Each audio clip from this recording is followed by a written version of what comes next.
સ્વાગત છે તમારું તહેઝીબ એજ્યુકેશનમાં વિદ્યાર્થી મિત્રો। આજે આપણે દ્વિતીય સત્ર માટે એટલે કે વાર્ષિક પરીક્ષા માટે વિકાસ મૂલ્યાંકન લક્ષી અસાઇનમેન્ટ ધોરણ 7 માટે જે છે લેટેસ્ટ આવૃત્તિ 2026ની એમાં આજે આપણે વિજ્ઞાન વિષયના પ્રશ્ન 1નું સોલ્યુશન જોવાના છે। તો વિદ્યાર્થી મિત્રો વિડીયો ગમે તો લાઈક કરજો, ચેનલને જરૂરથી સબસ્ક્રાઈબ કરી લેજો। તો સૌપ્રથમ આપણે પેપર સ્ટાઇલ જોઈ લઈશું। તો વિજ્ઞાન વિષય અથવા દરેક વિષયનું પેપર 80 માર્ક્સનું પૂછાનાર છે। તો અહીં આપણે વિજ્ઞાન વિષયની પેપર સ્ટાઇલ વિશે પહેલાં વાત કરીએ છીએ। પ્રશ્ન 1ના અમાં વૈકલ્પિક પ્રશ્નો 12 માર્ક્સના, વ્યાખ્યાઓ 4 માર્ક્સની।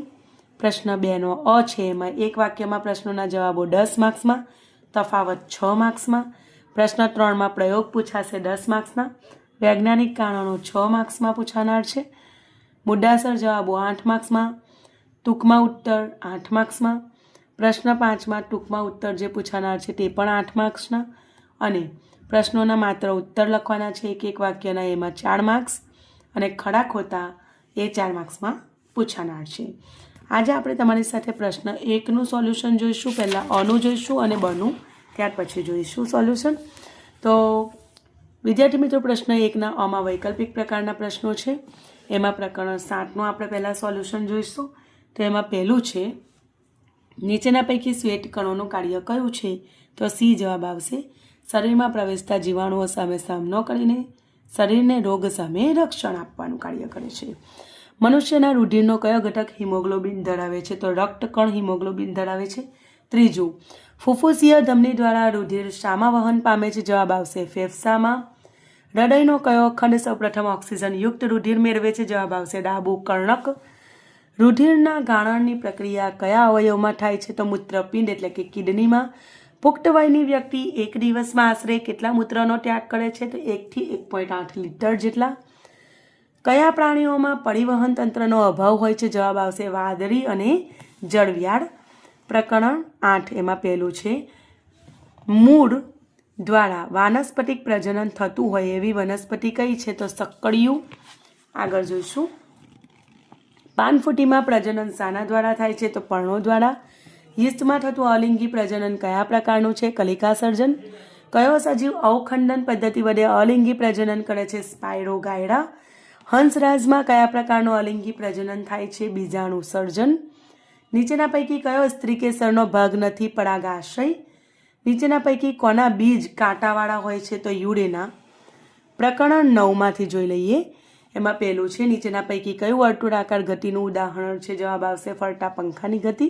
બીજું, નીચેના પૈકી કયો ઝડપનો એકમ નથી? તો મીટર પ્રતિ સેકન્ડનો વર્ગ। નીચે આપેલા સંબંધો પૈકી કયો સંબંધ સાચો છે? તો ઝડપ બરાબર અંતરના છેદમાં સમય। ચોથું છે એક વાહન એની ઝડપ 36 કિલોમીટર પ્રતિ કલાક છે જ્યારે બીજા વાહન બીની ઝડપ 36 મીટર પ્રતિ સેકન્ડ છે। તો નીચેના પૈકી કયું વિધાન સાચું છે? તો વાહન બીની ઝડપ વધુ છે। આગળ જોઈ લઈએ 5મું, સુપરફાસ્ટ ટ્રેન અચળ ઝડપે 1.5 કલાકમાં એટલે કે 1.5 કલાકમાં 135 કિલોમીટર અંતર કાપે છે તો તેની ઝડપ કેટલી હશે? તો ઝડપનું સૂત્ર મૂકી અંતરના છેદમાં સમય તો આપણે ગણતરી કરીશું તો 90 કિલોમીટર પ્રતિ કલાક એવો જવાબ આવશે। આગળ જોઈ લઈશું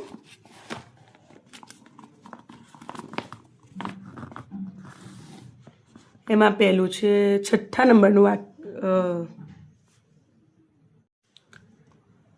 છઠ્ઠો વિકલ્પ છે એક ટ્રેન અચળ ઝડપે 15 મિનિટમાં 20 કિલોમીટર અંતર કાપે છે તો તે સમયે ઝડપ કેટલી થશે?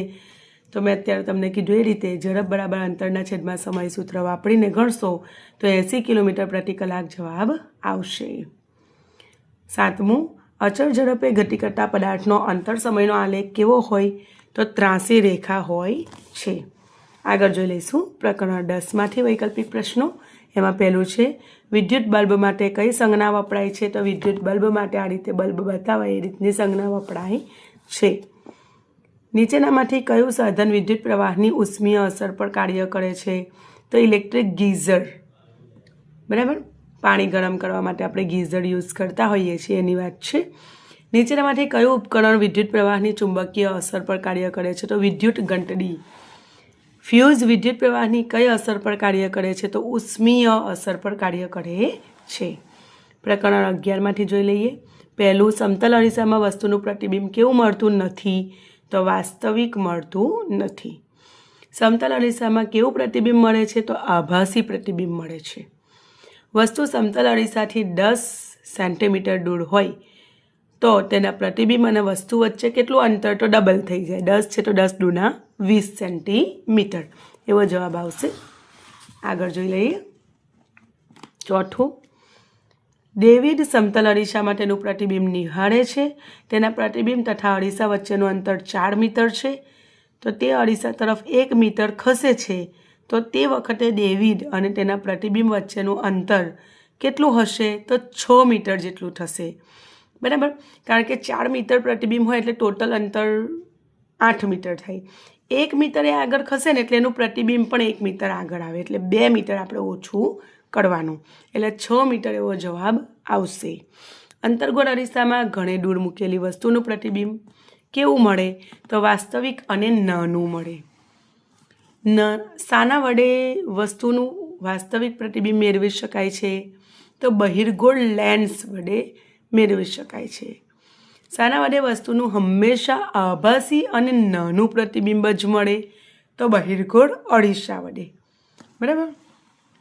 વિદ્યાર્થી મિત્રો, લેન્સ અને અરીસા બંને અલગ વસ્તુ છે એટલે ખાસ કરીને ભૂલ ન થાય, ધ્યાન રાખજો. હવે નીચે આપેલામાંથી કઈ જંગલની પેદાશ નથી? તો કેરોસીન. સૂક્ષ્મજીવો મૃત વનસ્પતિઓ પર પ્રક્રિયા કરીને શું બનાવે છે? તો સેન્દ્રિય પદાર્થ. નીચેના પૈકી કઈ વન્ય પેદાશ નથી?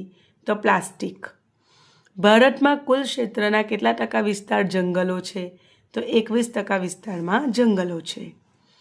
13મું ચેપ્ટર, ગટરના પાણીમાં કઈ અશુદ્ધિ કાર્બનિક અશુદ્ધિ નથી? જવાબ આવશે રાસાયણિક ખાતર.